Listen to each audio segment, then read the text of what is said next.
Mr. Walker, you may recall our last episode featured a review of Mission Impossible: The Final Reckoning, an absolutely huge film with a pint-sized lead actor, Mr. Tom Cruise. Now, I've come up with, just for my own sick enjoyment, a list of silly nicknames that we can now call Mr. TC going forward, okay? Are you ready for these? Consider me excited. Okay. So, Tom Cruise, standard. The TC, Thomas Cruise Mapotha IV, that's just his full name. Timothy Cruise, Mission Tom Possible, Traction Control, Top Chap, Top Gun, didn't even try with that one. Total Charisma, Tricky Customer, Ticket Collector, Tense Chihuahua, Tactical Caffeine, Toasty Crumpet, Twerking Caterpillar, Teaspoon Consultant, and Ticklish Cardigan. Toasty Crumpet, Toasty Customer, Teaspoon, what was it? Teaspoon... Consultant, and Tickly Cardigan are his three English brothers. Yeah.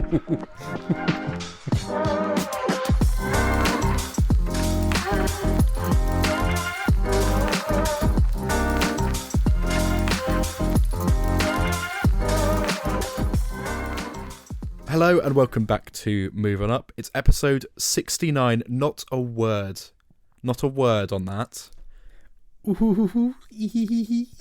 Get your minds out the gutter. It's episode 69 of Moving Up with your hosts, me, Adam Barlow. And me, Alfie Walker. Back on form, mate. Well, not on form, but we're back. We're back, that's for sure. We're back. We did have a little week break. WEAK break, not EEK. A week break, because we're both weak boys. I've been ill. Adam Barlow's been out partying in Bournemouth, so we did miss a week, and we apologise to all you who consume us every week. But we're back and we're ready to go. What are we reviewing this week, Adam? This week we are delving into the pits of the Disney remakes, of the latest version, Lilo and Stitch, which is a film that I know you adore, Alf, so I'm really excited to hear what you think of this. I think we've got a really good selection here, because we've got someone who's never seen it and then watched this and then watched the cartoon after or whatever, or just before, and then you've got me, who is top 2 Disney films for me. It's probably my favourite Disney film. This is going to be a good one, because I don't think we're going to have 2 different opinions. But yeah, we're going to get into that. What else are we going to talk about? Maybe Andor. We haven't done a review on it. Adam is still... Where are you, Adam? Still 4 episodes from finish? 6 episodes in, I think. So halfway. Yeah. You know what else is on my mind as well? Season 4, the trailer for the Bears come out for that. I was like, oh yeah. God, I'm not even finished Adam season 2. Still hasn't finished season 2. TV shows just aren't for Adam. It really is. Adam does the films and I do the TV shows. It's quite funny. It works kind of well. It's just more consumable. Yeah, they're just easier for me to consume because I don't have to travel. But yeah, so I'm going to touch on Andor and give it my review. And then I think that's it. That's what we're reviewing this week. And then we've also got a couple of other little bits going on. We've got a sound game. And then Adam's going to tell us all about Jeremy Clarkson's Diddley Squat Farm. Yes. The real quality content that you guys come here for. What a day trip. What a highly anticipated visit. And it did not disappoint. So I'll speak more on that later on. Yeah, but as you say, sound game. We've got Big Question returning. And possibly the A-list star. Ooh, cheeky. Grab a cuppa. Get comfy. Talk about... You hit it. You hit the intro. Sorry, I spoke over you. You go for it. Silence in your voice. No, grab a cuppa and put the headphones on and listen to our episode. All I was going to say is we definitely need to mention, before we get started, the absolute massive beast of a Instagram reel that Adam Barlow made. I messaged Adam with several clips, sent him on Twitter and TikTok being like, look at this nut job Tom Cruise eating popcorn. Look at him, he's such a weirdo. And then Adam, just out of the blue, put them into some kind of supercut with Mission Impossible music underneath it. And uploaded it to both TikTok and Instagram. And really, our Instagrams never get any traction. No. Our TikToks do. The TikToks do quite well. But the how many is it on now? When I last looked, it was on 175k views. It's probably on more now. Yeah, because that was like last week. But yeah, it absolutely slapped, mate. Well done. It's got 13,000 likes, over 13k likes. So I know that's pretty damn good. For Instagram, I feel like it's quite rare that you accidentally get one that sort of goes quite big. Like TikTok, we've had a few that's done quite well. So go and check that out. You can also follow TikTok. The handle is @MovingUp. But yeah, just a total shock. I have a love-hate relationship with social media because you can put in 4 or 5 hours of work and edit something really meticulously, and it'll peak at maybe 10 likes on our Moving Up account. Yeah, literally. And then I threw that together on iMovie in about 5 minutes. I was just pissing about. I didn't even think I'd post it. Then it made me chuckle. I was like, oh, screw it, I'll put it up. And it banged. I couldn't believe it. I was annoyed, but also very thankful. And it's got us some more followers. It's got us some more listeners. What did you say? Was it the 3rd highest listened to episode our Moving Up? So yeah, our episode Tom 68. Cruise one is the Mission Impossible episode. So the last episode is now our 3rd most listened to episode, just below episode 1 and episode 2. So realistically, the Mission Impossible episode is probably our biggest episode, because episode 1 and episode 2, that was when like even your distant family listened because you told them you were doing a podcast. So loads of people listened, and it doesn't really correlate with the actual listenership. But no, and then we've got another follower on Spotify. We've got a couple of followers on Apple Podcasts, and our Instagram followers went up by like a good 40, I think. It's cool. It's nice. A little bit of interaction, a bit of fun. Well done, mate. Getting us out there. Thank you. I do try. Well, that's enough setup, I reckon. Should we get into the main meat, the pulp of this episode? Yeah, let's talk about Lilo and Stitch.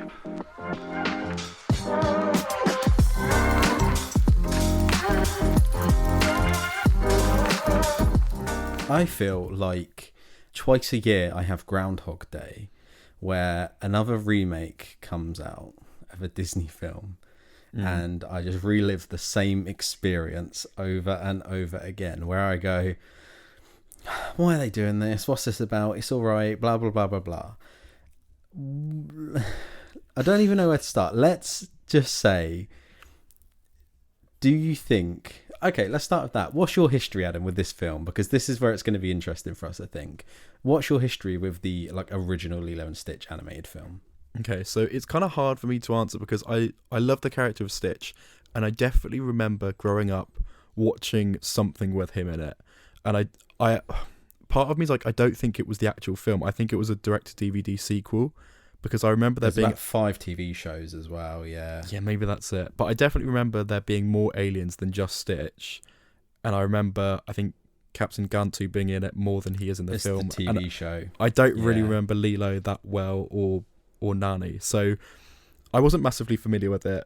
Whereas you, on the other hand, watch it every week. Yeah, pretty much. It's up there with like my favorite Disney film. Me and Lenny were talking about this the other day, and my like top 5 are like the original Peter Pan, Lilo and Stitch, Monsters Inc., Treasure Planet. It is up there for me. It's probably the Disney film I've watched most in my life. I watched it all the time as a kid. It's still, it's probably my favourite. So we're coming from 2 complete opposite ends of the spectrum here, which is really good for this review because you've got 2 opinions. But I actually think we're going to be fairly in line. What about Disney remakes? Do you think they should stop? I mean, remakes overall. I think there's something inherently so dangerous about remaking stuff. I understand if something's aged poorly, but we said a couple of episodes ago when we were talking about Monty Python, what out there that's 50 years old hasn't aged poorly? It's just like what happens. Like something we make today is going to look bad in another 50 years time. So it's kind of a futile cycle, really. Kind of the snake eating its own tail, really, isn't it? So look, I like some of them. I think some of them look drab as anything, and I'll never watch them. Like the Alice in Wonderland ones, I'm never going to touch them. I don't think I'll ever rewatch the Little Mermaid remake. But then some of them I adore. I remember Christopher Robin back in 2018, which is kind of a bit, it's not really a remake per se. It's a sort of reimagining or a revisiting of those characters, I guess. But that film I remember broke me. Like I watched it when I was doing GCSEs, and I was like, my childhood's gone, and I'm gonna die. And everything was horrible. I related to all the characters and all their mental illnesses. And then you have films like Aladdin, which I think kind of captures the spirit of it. It's not quite as good. I think Jafar's pretty lame in that film, but I really liked Will Smith as the genie, and it sort of took the good stuff of Aladdin and made it, gave it more depth, and took the bones of it and sort of bulked it out a bit. But not all of them are great. Like Snow White, I gave it the benefit of the doubt. God, I really think I'm the only person on the internet that actually got some enjoyment out of it. But it's hard to. I've already sort of forgotten that was this year as well. I forgot that was this year. Actually, I still haven't seen it, and the fact that we had that probably 10 episodes ago, if that, and then we've already got Lilo and Stitch now. You're spot on with. I think we're of the same opinion of the remakes are dangerous, and it goes for like all industries, because the video game industry is doing it now as well, where they're just remaking stuff that doesn't necessarily need to be remade, and it's never not going to be a cash grab. It's always for money, never for sincerity. Like none of these are done out of love for the original thing, because if you loved the original thing, you wouldn't remake it, would you? It's always a cash grab. My only thing is, like, video games, I give benefit of the doubt because of accessibility. Like, you can't replay Resident Evil 2 and 3 because they're locked on the PS1 and PS2. But they remade them and now they're on PlayStation 5. So I give it the benefit of the doubt because you can't play the original. But with remakes, if I want to watch Lilo and Stitch, if I want to watch Aladdin, I'll just go put it on and have a good time. So it's always sort of a bit futile, like you said. However, 2025's Lilo and Stitch. I'll start off by saying I went in with incredibly low expectations. I went in expecting to hate it, in fact, because I love the original and I'd heard so much bad stuff about it. But in a nutshell, I really wasn't that offended by it. It's not a comparison to the original. The original is obviously better. But I think it's not that offensive. I don't think it does anything sort of dangerous to the storyline, because that's what I saw. I saw people flipping about the ending, the change, and I really wasn't that offended by it. It was a fine movie that I enjoyed, and I enjoyed some bits quite a lot. And I'm going to guess you're of the same opinion with your 3-star Letterboxd review. Yeah, I've now seen it twice, which is funny because that means I've now seen the remake more than the original, which is horrible. I loved the original, by the way. When I saw it last week, I thought it was goddamn adorable, and I've been shamelessly doing a Stitch impression as my calling card, really, for the last 15 years. It's how he pulls all the women in the clubs. He just goes up to them, throws drinks at them, and yeah. I was going to make a joke about Stitch, but I can't. Yeah, no, I'm not going to. I'll park that one there. Yeah, but I really adored it. I thought it was absolutely adorable, and there's some cuteness factor that I think they've lost in the remake. Don't get me wrong, he's still fun, but I found him, if anything, maybe a tad more irritating in this one. I just think it was more in your face, and maybe it is because I saw it in the cinema. It was louder and it's bigger, but it really was like when he was screaming and he was going like "Cerveza Cristal" or whatever he says. I was like, crikey! I was shielding my eyes. I was like, all right, mate, just pipe down. You need to make that edit immediately. Yeah. And maybe he can say something good. Cerveza Cristal. Deary me. What is it he says? Do you know the line? What is that word he says? Okay. Well, I don't think we know. I presume he's just telling them all to jog on in a very rude way or something. But I do like the little robot alien that's like throwing up. That was good. But yeah, I kind of like some of the changes they made, and I dislike others. I don't really see the need for there to be the woman as the social worker. I'm not really sure what they gained from having that. Although I was delighted when Bubbles actually did show up, I was like, have they really got rid of him? That was a crazy choice if that was the case, but thankfully he is still in it and sort of is the same kind of character, I guess. I I really did a face palm the first time I saw the old lady neighbour on the quad bike. I was like, what? But actually, she stole every scene she was in. I thought she was brilliant. Yeah, She's very funny. You liked her. Yeah, I'm glad you liked her. That's good. I can tell you the reason why they had that social worker character, because they wanted to get the original voice actor of Nani in it, and they made that role up especially to put her in it, because I'm pretty sure she does the voice of Nani in the original. Oh. I'm pretty sure.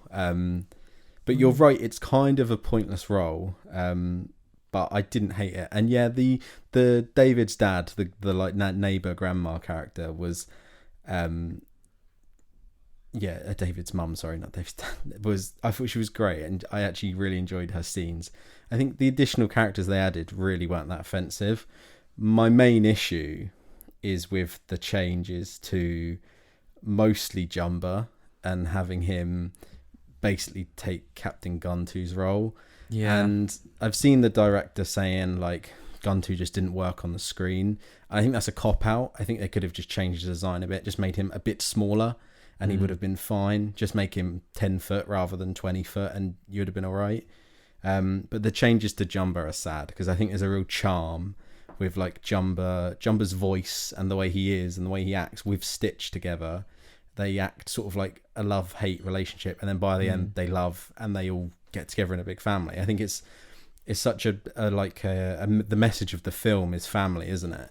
And I think it's a bit sad that that's changed and he is just a horrible bad guy in it now. That is my main problem with it, but I don't think the changes were as offensive as people are making out, including the big one at the end. So spoilers for if you haven't seen this yet, but the change is that Nani wants to go to uni, and she does, and then she leaves Lilo with David, and I presume it's his mum who is that neighbour character. I think it's his mum. And that's the change. And yeah, like I said, I've seen so much outrage about it, but I really wasn't that offended by it. I think it was done quite nicely. And obviously the whole message of the film is the Ohana thing and how important family is. But I think sometimes you have to, exactly what Lilo says, isn't she? She says like, or the grandma character says like, sometimes you can't leave yourself behind. Like you can't give up everything for someone else. And I think it was quite a cute goodbye, because she didn't, I saw people going like, why the fuck has Nani given up Lilo to the state? Yeah, I was like, oh my God, does she put her in a care home or something? Yeah. No, she's moving next door with a woman who babysits her every day. Like, it's really not that bad. And I wasn't as offended as I thought it'd be, and thought it was cute. And there was obviously, they took away some jokes and they added jokes, but any of the added scenes with Stitch and new jokes with Stitch, I thought worked really well. I thought they were quite cute and they were funny. It got laughs out of me, and I did cry as well. I cried twice, in fact. Oh, bless you. I had a little tear. I agree with you wholeheartedly about the whole Jumba thing. I think I guess they changed it because maybe his accent was offensive. I don't really buy that though. I think it's probably fine.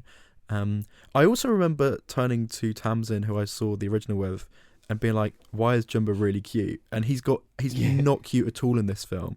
And it also took me all of the film to realise it was Zach Galifianakis. He looks so different with the haircut.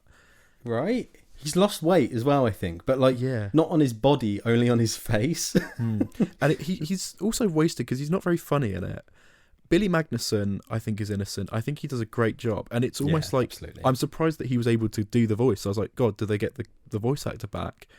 But he's doing a great job. He kind of plays up to the silliness. He kind of does do the drag. And I think he really captures the essence of Pleakley quite well. Even though there was one change that niggles me slightly, is when he's so kind of up for going to Earth. When I think in the original he's like, why I don't want to go down there, and then in this one he's like me. So he's like sort of totally the opposite. So it just kind of removes that arc a little bit, but I don't think it was really a huge part of the original, if I'm honest. Yeah, I think the whole thing is that in the original, isn't it? Doesn't he get sent down specifically to look after Jumba, and he doesn't really want to go with him? Yeah. But obviously in this, he is desperate to go see the mosquitoes, which aren't a plot point in this, which they are in the original. There's just loads of little things that they've cut. It's odd because it's like 60-70% a shot for shot remake. Like there's a lot of things that are absolutely like dialogue ripped exactly, and scene, like the opening scene, other than the admission of Guntu, is like almost exactly the same scene, which is interesting because it's fully CG, isn't it? Like, but it's an interesting choice to leave some of the things out that they did.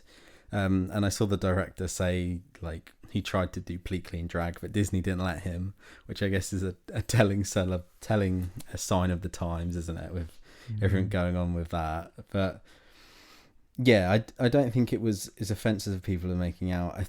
Billy Magnuson I've really enjoyed Pleat Clean. I thought it was really fun. And I think they absolutely are setting up sequel bait with that 627.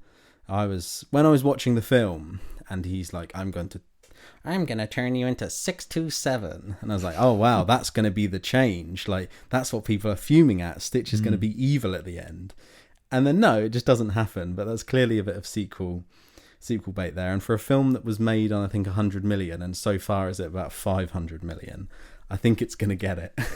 Yeah, I saw a sad fact. Again, even though I think I'm with you in the way that I'm not actually too miffed by it. I enjoyed it for what it's worth, and actually I went back and dropped my star review on Letterboxd for Snow White to allow myself to put this higher, because I think I realised, oh, hang on a sec, these are the same, but actually there are some objectively bad parts of Snow White, whereas Lilo and Stitch, I think, it kind of gets away with being in the Aladdin sort of camp and the Beauty and the Beast camp in the way that it is actually pretty faithful. And I think the changes, like you say, are different, and maybe with time, maybe the kids that are going to see it now, and as you said, it's done great at the box office.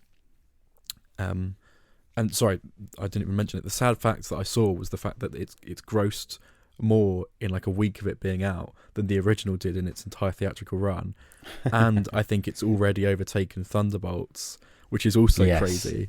It did, yeah, I saw that. So that, I mean, fair play to it, but it does mean, yeah, we're probably going to get a sequel. We're going to get remakes to the end of time. And maybe, as I was saying, maybe the kids that are seeing it now, who, by the way, at least in my cinema, I know you said you couldn't even go to a showing because it was just packed out. Having gone twice, both times it was nigh on full. And these were at vastly different times in the week as well. And it's been full of kids dressing up as Stitch, dressing up as... is it Angel? Is Angel the pink one? Yeah, I've done my homework. And they've been properly loving it. They've been bringing their plushies along. They've been getting the popcorn buckets. They've been taking photos of the posters. All, it's like Barbie. It's like the Gentleminions. It's that kind of air of it. I was gonna say, yeah, I haven't seen a cinema this packed since like Oppenheimer and Barbie. Actually, like I tried to book it a day in advance, couldn't, and then I tried to book it another day in advance, couldn't, and then when I did finally manage to book it a day in advance, and there was 3 seats left, and I booked 3 seats for me, Jacob, and Lenny. So, and I know it's half term, but the showings I was trying to book were all like evening showings as well. So it's maddening how much money it's made. But my thing is that they're always a little bit soulless, aren't they? They're these remakes, and we've got How to Train Your Dragon coming out in, I think, about 20 days. And then I bet you there'll be another one before the end of the year. Something I did want to mention before we move on, because we're not hating on it. We both quite enjoyed it, but I feel like we're going to get moaned at for liking it, ironically. But I think the music was really lackluster. The music of the original is like so like integral to it. The whole thing is based around like the Hawaiian music and the everything about, and Elvis, and they just kind of left all of that out. And like Elvis was in it, obviously there was music cues of it, but it just felt really lackluster, and I felt that the like Hawaiian roller coaster, when they finally played it, just it didn't hit the spot that it does in the original, and it was just a bit sad. And same with the visuals in the original. Obviously it was a 2D animation, so it's all watercolor, but the original is beautiful. Like, it's probably my favorite looking Disney film there is. It's so nice, and it's the film that Hawaii is the only place in America I'd like to go, and I think this film is fully responsible for that. And I just thought this film didn't show off Hawaii at all. If you want to see Hawaii looking phenomenal, go watch like White Lotus season 1, because they spend the whole time in a resort, and you still are like watching the show and thinking like, wow, this looks insane.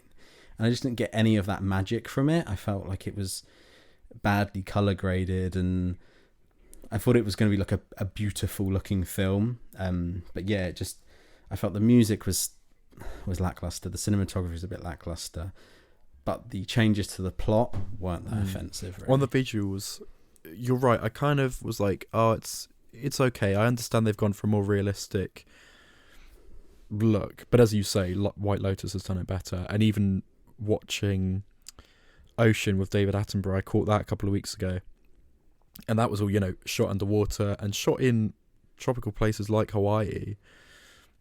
And Ocean is integral to this film as well. It's kind of strange that this documentary is actually shot in a more cinematic way than this film is. So yeah, it's an interesting point to raise.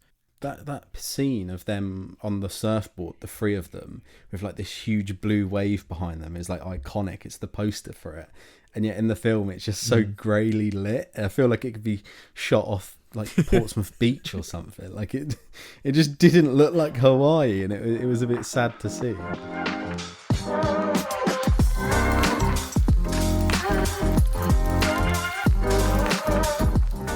Now, Alfie, on the subject of soulless Disney remakes, I've got a couple of games for you. First of all, we're going to do a sound game. You and I both love these. They take a little bit of prep, but I think they're always worth it. They're fun to edit in as well.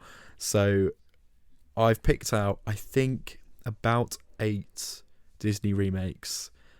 Picked out scenes from them. Tried to avoid too much music because I think that would give it away too easily. There's some deep cuts in here. I'm just going to warn you. Some that I even forgot were remakes technically, but enjoy. Should we get stuck into it? Okay, let's go for it. I'm excited. Here we go. First clip. Headed for the waterfall. I'll be gone soon. Oh no, not the waterfall! Swim! Not that anyone will notice. Swim! Just have to go with the flow. Don't worry! That is gotta be the Winnie the Pooh, the Christopher Robin one. You got Eeyore basically going to commit suicide, I think. Yeah, bang on pretty much. Have you seen Christopher Robin? When it came out, but that was what, 2013, 14, I reckon? 2018, I think. Oh, that late? Yeah. God, I thought it was... They did a couple of similar films. I think Donald Gleeson and Margot Robbie did one called Goodbye, Mr. Banks? Goodbye, Mr. What's that as well? No. Yeah, that's technically a remake of the Mary Poppins thing, isn't it? Yeah. Almost. Oh, not. God, I forgot. And they remade Mary Poppins, didn't they? Mary Poppins. Oh yeah, with Lin-Manuel as Dick Van Dyke's character, right? Yeah. God, what a throwback! I mean, from that you can probably gather that's not one of these. Isn't that so telling though? Like the fact you forget these. Like there's that many and they're that insignificant. Yeah. Right. Next clip. Oh, girls, you're too clever. Who's this for? Is there someone we've forgotten? It's my place. Oh, it seems too much to expect you to prepare breakfast, serve it, and still sit with us. I'm going to guess Cinderella, but I don't know if it is, because it's a woman talking to 2 girls talking about breakfast. And I'm going to guess it's Cinderella, because that's the stepsisters. Yeah, you're completely right with that, yeah. It's when they come up with the name Cinderella, or Cinders. No, they call her Cinders, and then they come up with like, oh, I know, we'll call her Cinderella. Like the most annoying schoolgirls you've ever heard. Yeah, I've not seen Cinderella. I think Kate Blanchett is the Yeah, of course it is. evil stepmother. That's a cool casting. Yeah, Yeah. Lady Tremaine, yeah, it is. God, Richard Madden is Prince Charming in that. Is it young Richard Madden? Oh my goodness. Pre-Bodyguard, I guess. Helena Bonham Carter's the fairy godmother. I take it you haven't seen it either, have you? I thought I saw it, but maybe I haven't because I cannot remember any of that. Stellan Skarsgård. God, this cast is... Oh, it was only 2015 as well. Yeah. I thought I would have placed money on that being like 2013, 2011. Yeah, 2011, that's when I thought. Let's have a look at Damn. Richard Madden in it, shall we? Just a bit of reconnaissance. Yeah, let's have a look. No, actually. He looks horrible. He looks really bad in it. Let me have a look. God. Look at the suit. Prince Charming, more like Prince Alarming. Farming. Prince Alarming. Yep, we'll go with that. Oh, God, He looks yeah. horrible. Why is his eyes glowing? Yeah, right? Why are they so What's going on blue? there? The saturation on that suit. He looks a bit like Legolas had a baby with... who's the bloke from Sonic and Hop? I always forget his name. Jim Carrey. No. James Marsden. James Marsden. Yeah. In He fact, does, they've got very yeah. similar names, haven't they? Richard Yeah. Madden, James Marsden. Yeah. I think they've absolutely given him a dull green suit, and in post they've amped that up super high because that is not a natural colour. Mate, have you seen this picture here? In the sort of all cream outfit. Look at that. Look at those tights. That is leaving nothing to the imagination. Save that one for later.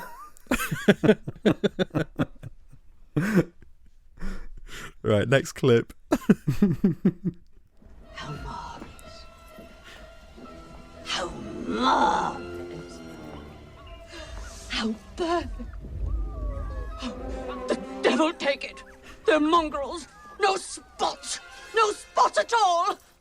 That is definitely 101 Dalmatians, but I don't know which one you've gone for. Is it the newer one or the one from like 2003 with Glenn Close? What's the newer one? Oh, Cruella. Oh my God, that's another one that, goodness me, that came and went, didn't it? This is the Glenn Close one, the old one. It's the Glenn Close one, I think. Okay, that's great. That's like probably the first one, right? Like first remake? Yeah, probably. Yeah. I guess Peter Pan got remade as well, didn't it, in the early 2000s, but there's so many of them. Okay, we're free for free at the moment, I think, so next clip. Insult me again and you'll taste the tip of my blade. Lower your sword. Or what?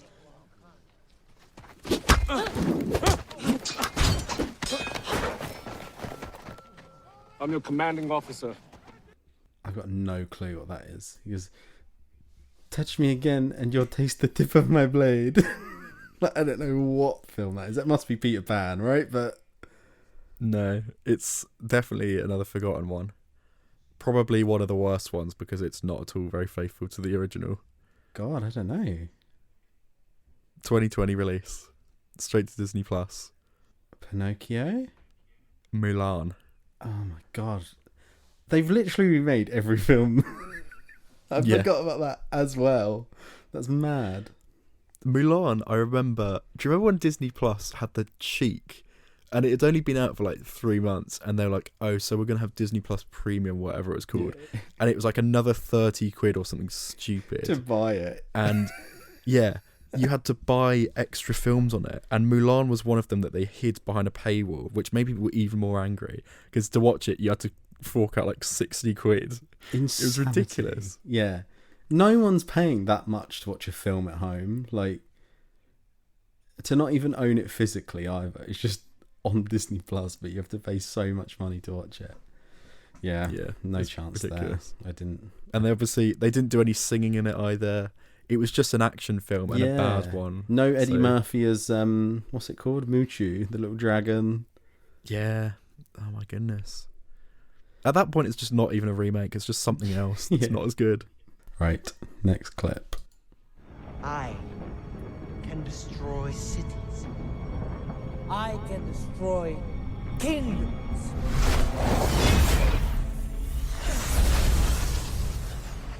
And I can destroy you. I can destroy cities. I can destroy kingdoms. And I can destroy you. I also have no clue at all what that is. This one is from the final act of Aladdin. Oh, it's Jafar. Which I think it's a piss poor Jafar, isn't it? Yeah. Yeah. It's really bad. I like the line, I can destroy you. It just sounds like something that... Buy me a drink first. Yeah. I bet a certain part of the internet loved that. Yeah. There is definitely a community out there for Jafar being hot. I can guarantee you. And that's before the remake as well. That's just the cartoon version. When he becomes a genie, he gets all big and muscular. Oh, there's a load of posters up. Put that on Reddit. You'll find some shit. Yeah. Yeah. The Aladdin remake is probably my favourite remake. But the Jafar is so bad in it. It is such a weak point, which is such a shame because Jafar's probably like top Disney villain, but he's just so bad in the remake. It's really sad. Yeah, I almost just erase it from my mind. I'm like, yeah, Aladdin's great, the genie's great, Aladdin's great, yeah, the songs are great. Like, it's really good. Apart from that, we've gone downhill, mate. We were doing well at the beginning. You did all that in one day? Yeah. My goodness, I haven't done a fraction of that in my whole life. I'm sorry, That is Father. Tom Hanks. I apologize for all the trouble I caused. That's Pinocchio. Yeah. Did you see this one? I tactically avoided it. I've seen clips of it. In fact, I saw clips of it online the other day and was like, oh, wow, what's this? But yeah, that was like a lockdown release as well, right? Or straight to Disney Plus or... It was in that year when we had like 3 Pinocchio films. So 2023, I think. Father, when are you going to let me be on my own? Yeah. Oh dear. What a time to be alive. Was it 2023 or 2022? 2022, here we go. Goodness gracious. What a year. Tom Hanks, eh? You can tell the second he started speaking, I was like, yep, that's Tom Hanks. Yeah. It's just that he has the same intonation for each of those yells as well. It makes me laugh. Just sounds like Woody, yeah. You are a toy. You're a child's plaything. Do you reckon he just says, you are a boy? Come on, it's there. It's served up ready. That one's really faithful though, right? Isn't that one like really... I haven't seen it, but clips I've seen, it's got Jeremy Cricket, it's got the like fairy godmother. Isn't that... I think I remember people hating it because it was the exact same. So they can't win, can they? Let's be honest. Cut this out. Oh no, it is. There you go. No, you can leave it in. I was going to say, I swear Cynthia Erivo is the fairy. And I was thought, no way, it might just be another bold black woman. But I've just checked. And no, she is the fairy in it. Yeah, absolutely. Oh, because Luke Evans is in it as well, apparently, even though he's Gaston in another one. Eh? Apparently. Oh, okay. Yeah. Cinematic universe. Okay, nobody's gonna hurt you, right? Just calm down. Had a girl. We're here to protect you. Same as you. Had a girl. It's just like an elephant and a lion. Yeah. I don't know. Is that a deep cut? It's another kind of lockdown-ish release. Right, of course it is. Oh, that's Dumbo, isn't it? Yeah. Right, yeah. Another one that I absolutely forgot existed. Yep, same here. So there we go. That's the polar opposite of the Pinocchio, where this one is completely different in every single way possible. And people hated it. So they actually can't win, I won't lie. Okay. Last one. You're protecting her. Answer, Her Majesty.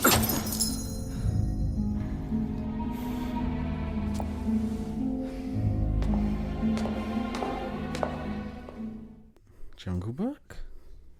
Is this... You're protecting her, Your Majesty? I can't think of any other... Whose voices can you hear there? Yeah, right? Let me go again. You're protecting her. Answer Her Majesty. It's Liam Neeson.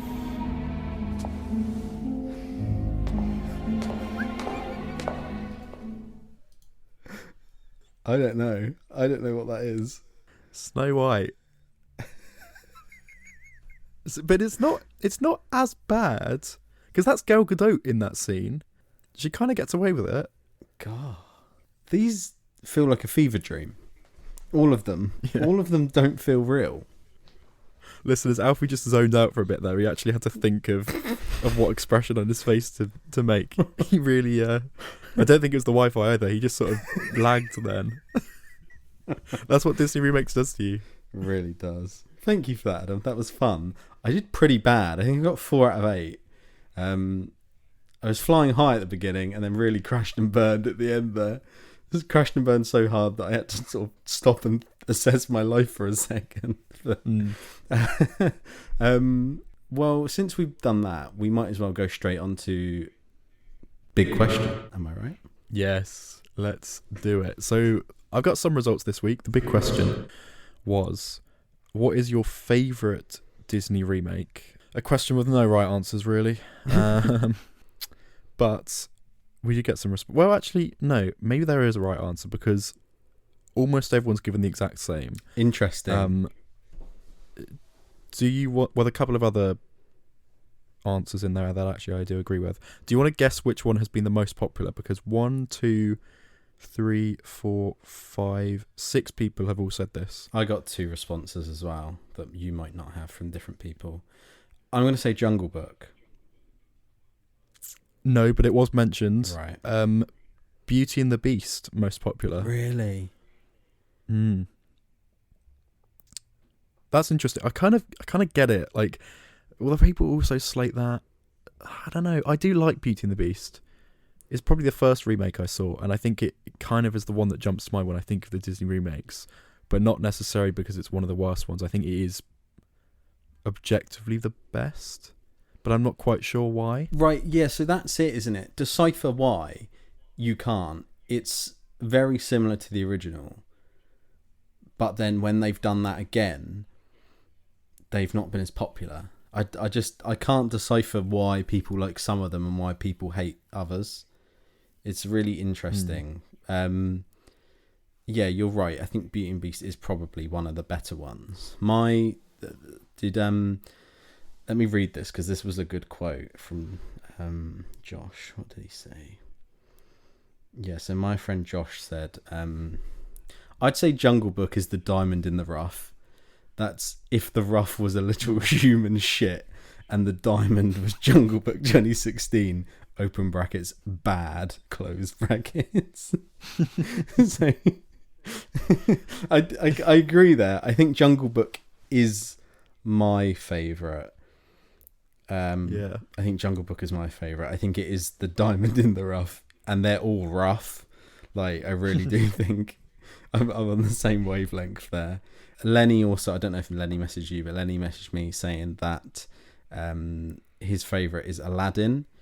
He thinks that all the songs are better, and almost like better and improved in the live action. And I do agree. I think the Aladdin is also really, really good. What other ones did people mention?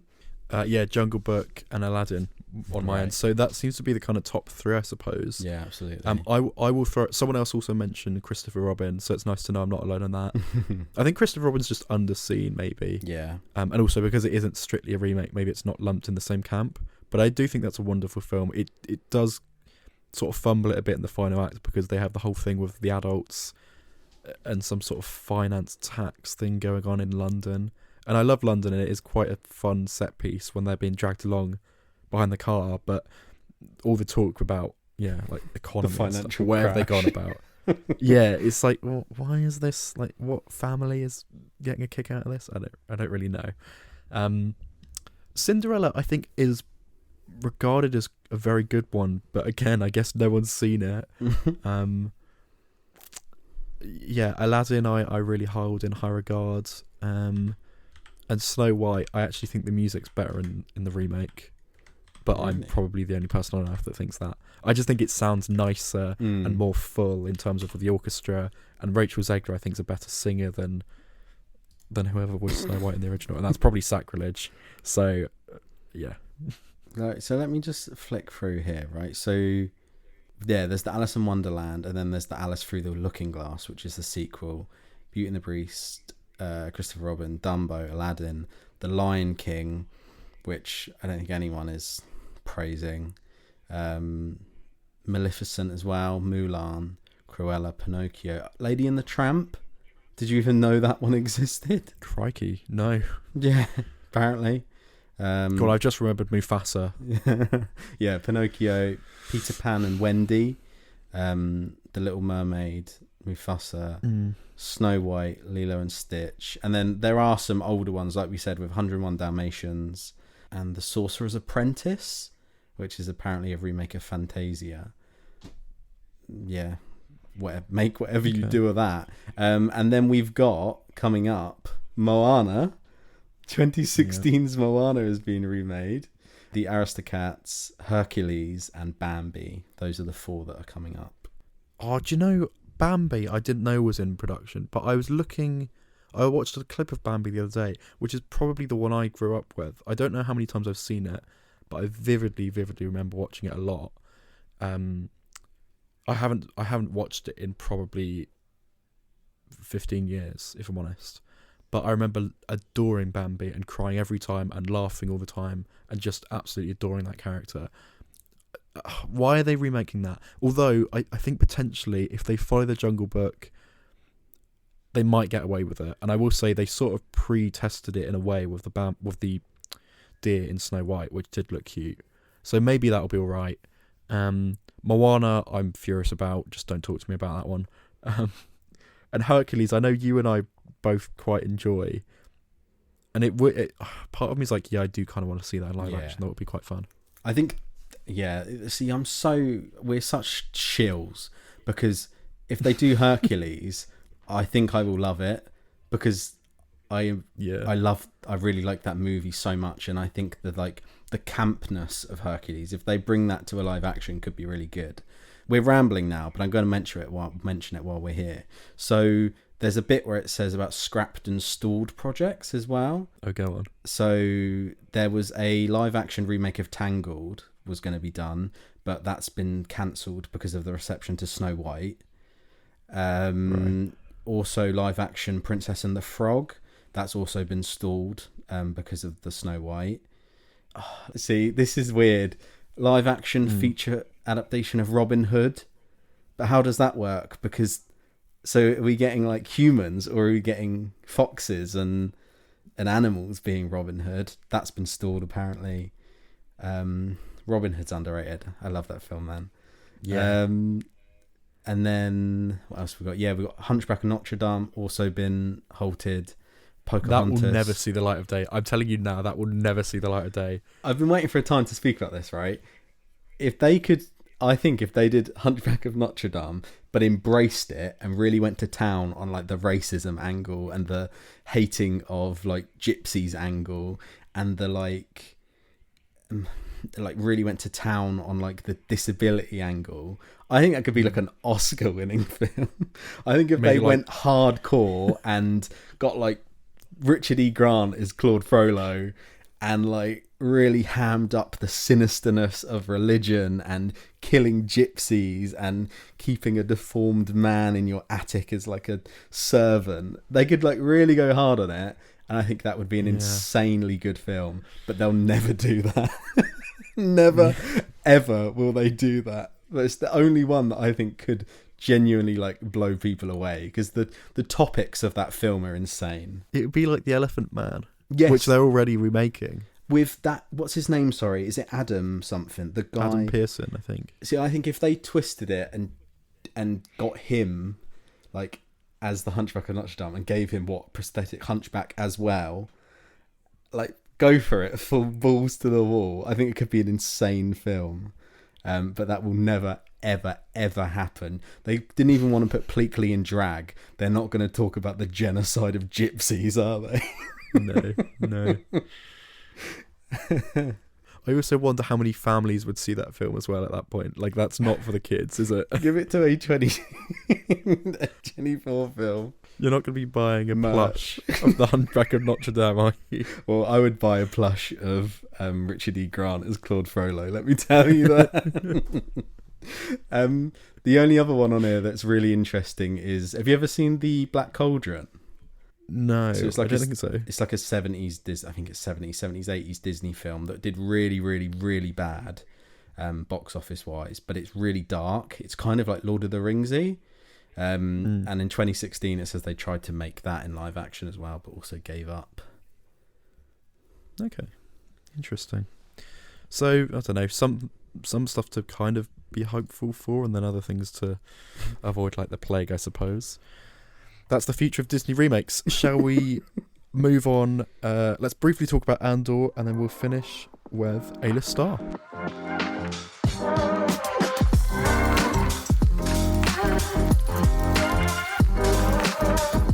We won't ponder too long on this. We've kind of, what's the term? Missed the ghost, jumped the ghost. What's that term? Andor is now over, and the fanfare is dying down. But I did want to mention it. Where are you, Adam? You're currently 6 episodes in, so you've got another 6 to go, right? Yeah, kind of insane, mate. I'm going to mention it while we're here, and I'll be brief, but I think it is an insane piece of TV, let alone the fact that this is Star Wars TV. You've got the best episodes to come with watching it. Like, the stuff that happens in that last 6 episodes are so good. It absolutely is. It makes Rogue One a whole new thing, and it's insane to watch Rogue One and imagine that it existed without Andor now. Like, season 1, season 2 and Rogue One together is like maybe the new best trilogy in Star Wars. It's that good. You've found that it just can't really keep your attention, right? Yeah, maybe there's something wrong with me. I just find it at points quite boring and quite hard to crack, and I'm sort of a little bit fed up with people saying this is the best thing ever, because I'm watching it and being like, maybe I'm being stubborn, maybe I'm just watching it with my arms folded and looking at my phone every now and then, but you know, if it's on streaming, what can you do? I'm sorry. Yeah, don't get me wrong, it's objectively the best Disney Plus Star Wars show, but I just prefer, for myself and for my own tastes, I prefer stuff like The Mandalorian. I get it. I and get if that makes me a child, then so be it. So Adam is a big kid, and he said just there that he's fed up of people saying how good it is. So I'm going to talk for a couple of minutes about how fucking good it is. Okay. Maybe you'll be the straw that breaks the camel's back. I don't think so. Yeah, the series. I don't think so. It's interesting because it's Star Wars, but it's a political thriller, and it is so complex. And I had Lenny messaging me like every day, being like, "What does this mean? Like, what? I don't understand what this is. What's the importance of this?" I think it's really complex, and it's insane to see a Star Wars show with such like sophisticated writing. I'm a huge fan of the politics of Star Wars. Most people don't like the Senate stuff in like the prequels, but it is my favorite bit of the prequels. I love that stuff. And when they did it in the Clone Wars as well, there's like whole scenes in the Clone Wars where you go to the separatist Senate, and basically it's just the House of Lords, colours and everything, like the chairs and the wooden benches. No fancy Senate like the Republic have. It's like Count Dooku being John Burkrow and shouting at separatists and shit like that. I love, and it's just a weird thing. But yeah, the show's great. I appreciate its restraint on cameos as well. It really is sort of on its own. There's no, I'll spoil it for you. There's no Tarkin, there's no Vader, there's no Palpatine. No one big shows up, and as much as I would have liked it, I think I appreciate their restraint. Originally this was going to be 5 seasons, which is insane. And I would have loved that, but it's completely unsustainable, and I get why they cut it down. I would have loved maybe 3 seasons and got to flesh out season 2 a little bit more. I would have loved Mads Mikkelsen to come back and get a bit with him helping design the Death Star. I really would have liked that. I think that would have been so cool. And I think he would have been up for. I can imagine if it had those 5 seasons, he probably would have been cast and they would have done a whole bit with him. Maybe with him sort of talking to Bodhi and getting him to fly off and that, and proper leading up to Rogue One. But it isn't there, and it's a shame. But I think the show really deserves all the praise it gets. I really do think if you sit down and proper tune in and sort of turn off the lights and really pay, you do have to pay attention. I think it's really rewarding, and you get really, really impressed at certain things. Stellan Skarsgård is like, isn't it mad that he's got a career-defining role and it's in a Star Wars TV show? It really is that good. The final episodes with him are excellent. Diego Luna, obviously great. There's a bit where he has a monologue in the final episode, and he really like shows his skills there.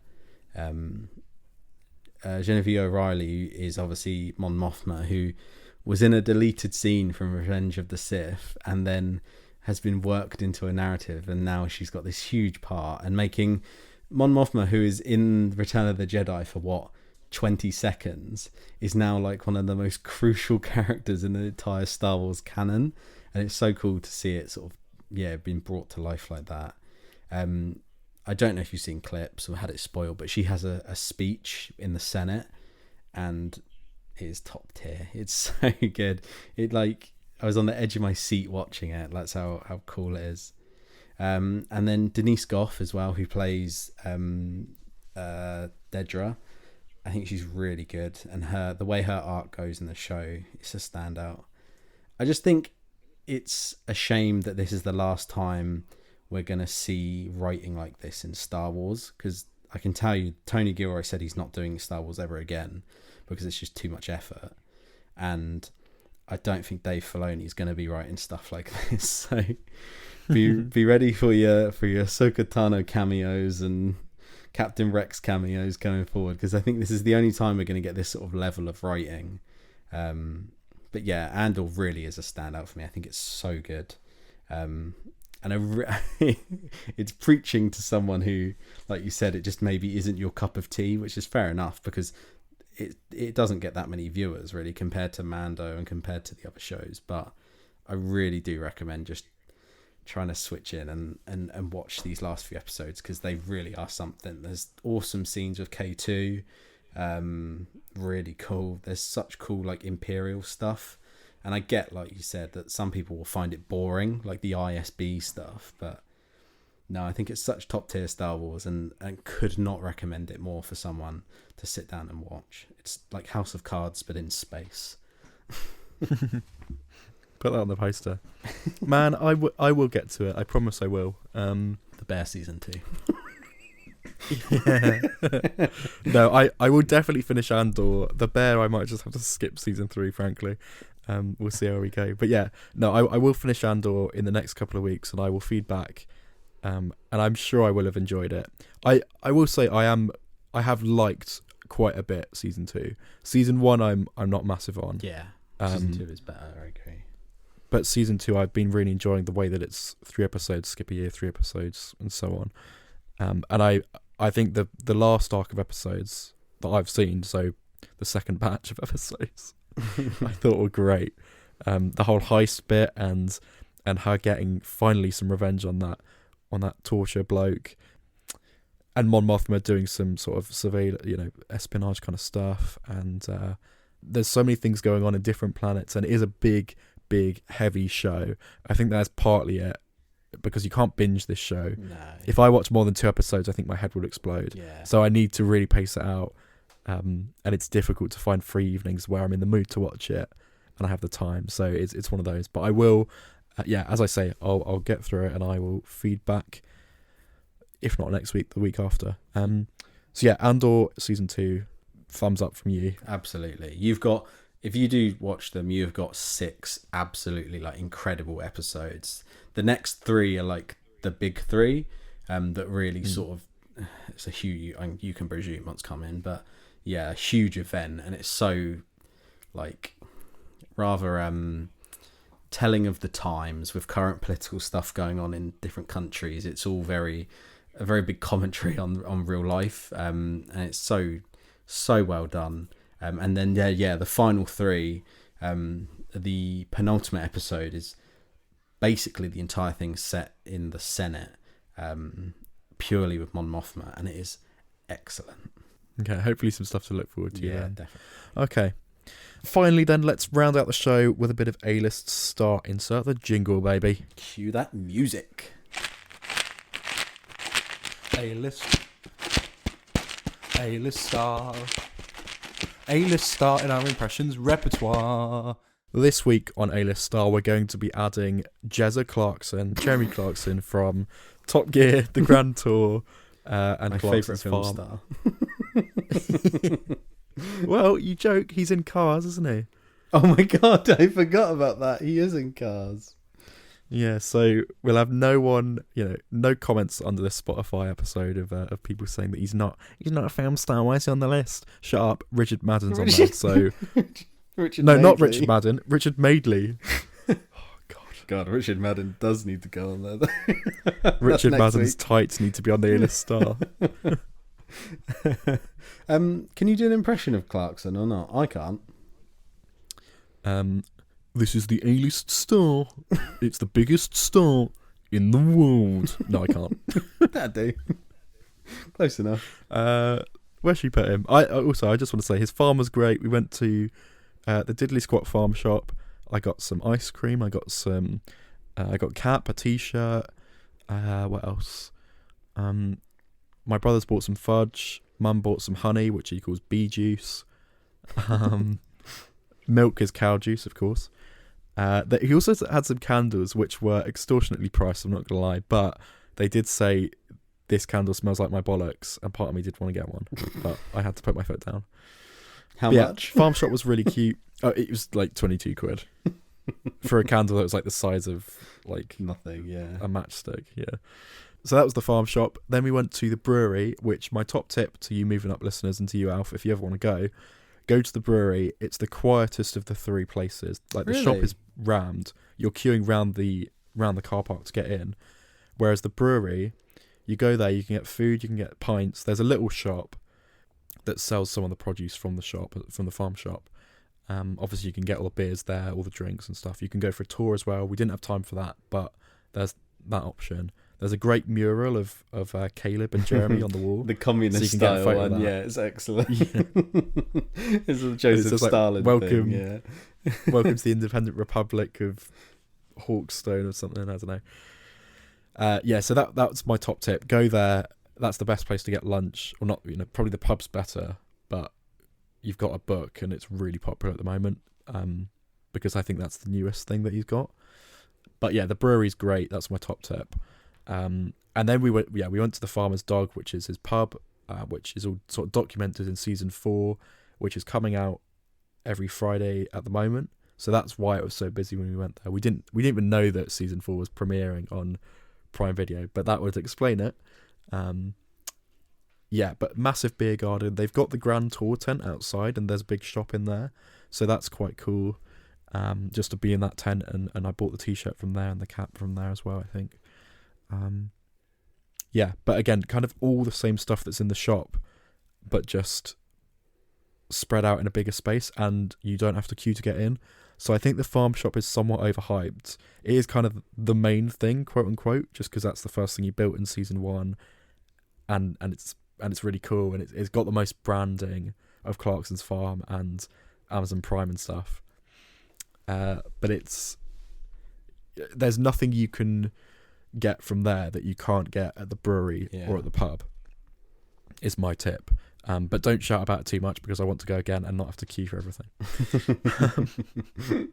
So there we go. I really enjoyed it. Long time waiting that trip, and it didn't disappoint at all. So Jeremy Clarkson, I love him. I know some people are like, he's just a big oaf, but it's kind of why I love him. He's sort of an idiot, but he's very intelligent. So funny. He gets a lot of hate. some people really hate him, and he says some controversial things, but I think he's funny. I really do think he's funny and I like him. Clarkson's farm's excellent. I'm going to go pretty high, mate, I reckon. Me too. I'm glad we're on the same wavelength here. I'm looking at this list. I mean, Jeremy is a successful businessman, and I think you'll get where I'm going with this. Do we put him around Brian Butterfield? Yeah. We're gonna read you like a book, my friend. Yes, absolutely. I think he. Do we put him above or below? Maybe on par with Brian. Two like established businessmen. I think they do quite well together. In fact, maybe that's a new business venture. Yeah, I agree. I think that seems about right. Okay, so Jezza Clarkson there, and then shall we add another character that you've spoken about in this episode? Experiment 626. Experiment 626, yeah. Can you do an impression of Stitch before I try and do it and butcher it? No, I can't. Oh no, go on then. But try. I believe in you. Ohana means family. Family means nobody gets left behind or forgotten. Yeah, that's really good. Thanks. God damn it. I have to cover. There we go. Your turn. Oh no. I'll do a different quote. Okay. This is my family. I've got it all on my own. It's little and broken, but still cool. Yeah, still cool. It's kind of giving Gollum. Look, mate. Listen. No, in a nice way. The same. In a nice, yeah, right. Where is it precious? This is my ring. It's little and broken, but still good. I think Stitch is, frankly, right at the top. Maybe not heaven, but I think he's up there with Paddington and Pedro Pascal, I've got to say. I think that's good. I think he could maybe be either enemies or friends with Paddington Bear. So I think that's got a good placement for him. Yeah, okay. So, yeah, up there with Paddington, that makes sense. So, Stitch there and Jezza down there. Lovely stuff. A-list is looking meaty now, I've got to say. It's looking convoluted and lovely, just the way we want it to look. Yeah, just the way we want it. One day there'll be a visual element, I promise you. But that day isn't today.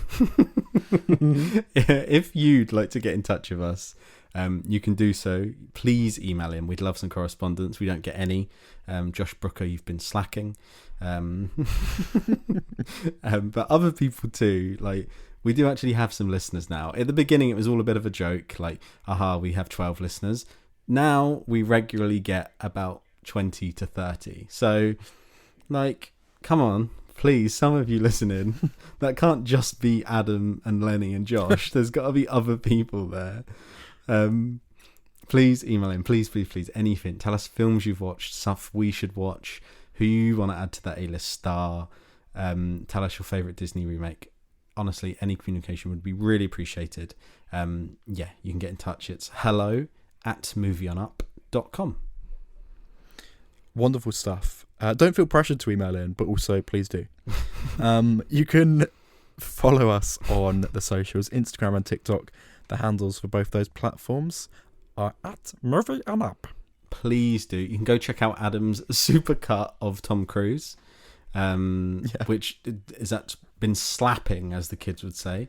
You can check that out. Check out his Jeff Goldblum impressions.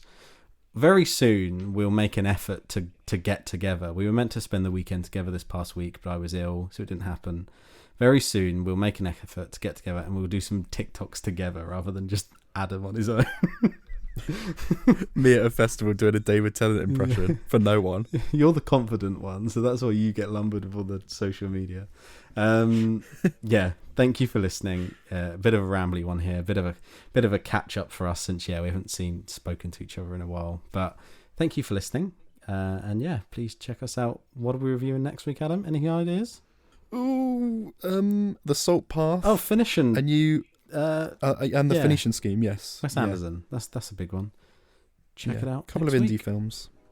Up with indie films, down with Disney remakes.